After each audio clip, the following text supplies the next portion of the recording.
everyone, it's Jess, and I'm back. I know it's been a little while since the last upload because I went on holiday, and honestly, I had the best time. Sun, relaxation, adventures, and of course, loads of reading. You know me, I can't go anywhere without a stack of books in my bag. So while I was away having a blast, I also powered through a bunch of stories I've been meaning to get to, and I cannot wait to share all my thoughts with you. Now that I'm back, we're diving straight back into reviews, spoiler chats, and bookish conversations. So get comfy, grab a snack, and let's pick up right where we left off. Okay, so today we're continuing our journey through a series of unfortunate events, and today it's all about The Wide Window, the third installment in Lemony Snicket's wonderfully gloomy, darkly funny world. And oh boy, if you thought things couldn't get worse for the Baudelaires orphans after Count Olaf's first two schemes, think again. Spoilers ahead, so if you haven't read it yet, you've been warned. So Violet, Klaus, and Sunny are sent to live with yet another guardian. This time Aunt Josephine, who lives in this creaky house perched dangerously on the edge of Lake Lachrymose. Sounds cozy, right? Wrong. Aunt Josephine is terrified of literally everything. Doorknobs, stoves, the telephone. She's basically a walking ball of paranoia. Now, I love that Lemony Snicket manages to balance this humor. Her over-the-top fears make you laugh, but at the same time, it's actually quite sad. She's supposed to be protecting the Baudelaires, and instead, she's too scared of life to do anything useful. Of course, Olaf shows up, because where the Baudelaires go, Olaf is not far behind. This time he's dressed as Captain Sham, which is possibly his worst disguise yet. He's got a peg leg, an eye patch, and he talks like a pirate. And yet, just like the last two books, every adult falls for it. Aunt Josephine believes he's just this charming sailor, and the kids are screaming that it's Olaf. Classic Snicket humor? The grown-ups never listen. Things escalate when Aunt Josephine jumps out the window of her house, leaving behind a note saying she couldn't handle things anymore. But Klaus quickly realizes something's off. Her suicide note is riddled with grammar mistakes, which is so out of character for her.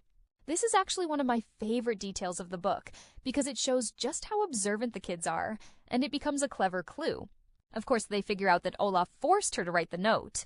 He's using her disappearance to gain custody of the Baudelaires through his marriage by legal loophole schemes again. Eventually, the kids set out to rescue Aunt Josephine, who's hiding in a cave across Lake Lachrymose. And let's talk about the leeches. The Lachrymose Leeches. They're these horrifying creatures that will attack anyone who's eaten within the last hour. Naturally, Aunt Josephine panics and eats a banana right before the trip. You can see where this is going. The rescue attempt turns into a disaster.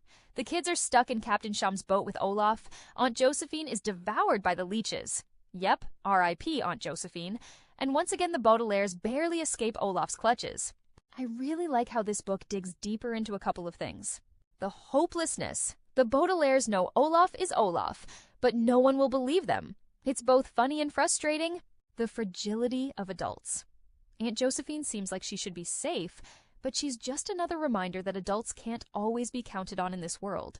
The kids' growth. Each book shows them getting sharper.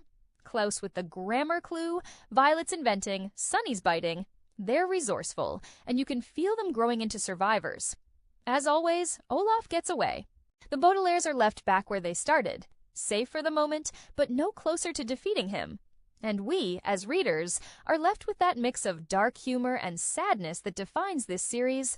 I'd give The Wide Window 3 stars. It's not my absolute favorite in the series, but I loved the gloomy lake setting, the ridiculousness of Captain Sham, and the way the kids piece together the mystery through Aunt Josephine's grammar slip-ups. It's dark, funny, and perfectly Lemony Snicket. And that wraps up The Wide Window. 3 books down, 10 more to go. We're still just scratching the surface of the Baudelaire orphans' misery. Honestly, this series is such a strange mix of hilarious and heartbreaking, and I love how each book feels like its own quirky little tragedy. Let me know your thoughts in the comments. Did you find Aunt Josephine funny, frustrating, or both? And if you had to face off with the Lachrymose Leeches, how long do you think you'd last? Thanks for watching, and don't forget to like, subscribe, and join me next time.